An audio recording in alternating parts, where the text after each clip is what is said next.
The 2026 World Cup will not be remembered for a single goal. It won't be remembered for a single star. It will be remembered because it changes how the World Cup works, and by extension, how international football is played. For the first time, the World Cup stops being a short, brutal sprint and becomes a long, complex system. And when you change the system, you change behavior. That's why the 2026 World Cup is the most important ever. Historically, the World Cup punished mistakes immediately. In a 32-team format, one bad half could end your tournament. A red card, a lapse in concentration, a single mistake. That urgency shaped how teams played. Now look at 2026, 48 teams, 12 groups, more matches, an extra knockout round.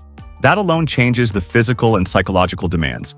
Instead of peaking for 7 games, teams must manage themselves across 8 or even 9 matches. That's closer to a short league campaign than a knockout tournament. And when fatigue increases, football changes. Pressing becomes selective.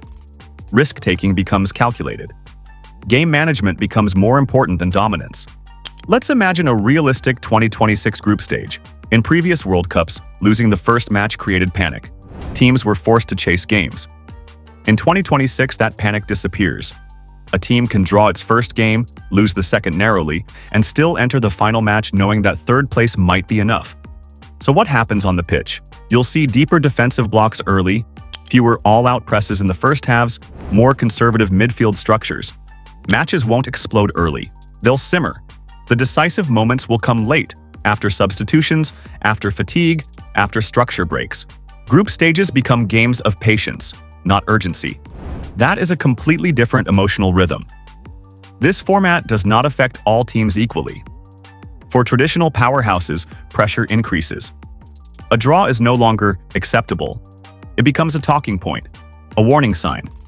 Big teams dominate possession but carry the burden of expectation. For smaller nations, the opposite happens. A draw becomes success. A narrow loss becomes opportunity. So smaller teams defend deeper, conserve energy, play for isolated moments. Think about what that creates. Big teams circulating the ball, facing compact blocks with little space and rising anxiety. That tension is new. It's not about quality, it's about psychology. Preparation for 2026 will look nothing like preparation for past World Cups. National teams already have limited time together. Now they face a longer, more demanding tournament. So complexity disappears. Coaches won't install elaborate pressing schemes. They won't rely on delicate positional rotations. They'll focus on physical readiness, defensive compactness, and simple attacking references. You'll see more teams built around stable double pivots, wide outlets for transitions, clear rest defense structures. In other words, international football becomes even more functional. The teams that succeed won't be the most sophisticated. They'll be the most organized. The 2026 World Cup is not just a football event. It's a commercial test. The United States is the centerpiece of this tournament, not just as a host but as a market. 16 cities, multiple time zones, weeks of continuous football. This World Cup is designed to dominate attention. That means more storylines, more stars pushed into global narratives, more emphasis on entertainment value.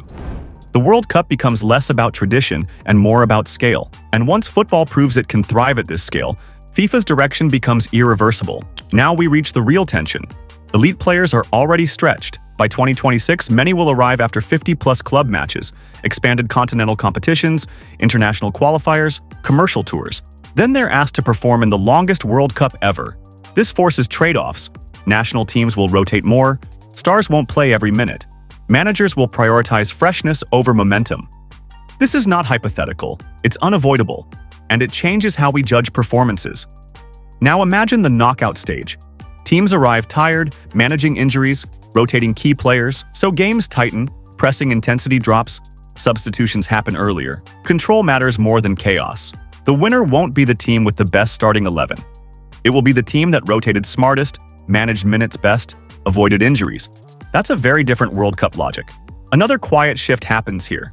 With 48 teams, expectations change. Reaching the knockouts becomes normal for big nations. Quarterfinals become the baseline. Anything less feels like failure. For smaller teams, simply advancing becomes historic. So success becomes relative. This reshapes narratives, careers, legacies. This is why the 2026 World Cup matters more than any before it. Not because it's bigger, but because it locks football into a new model. More games, more money, more pressure, less margin for error.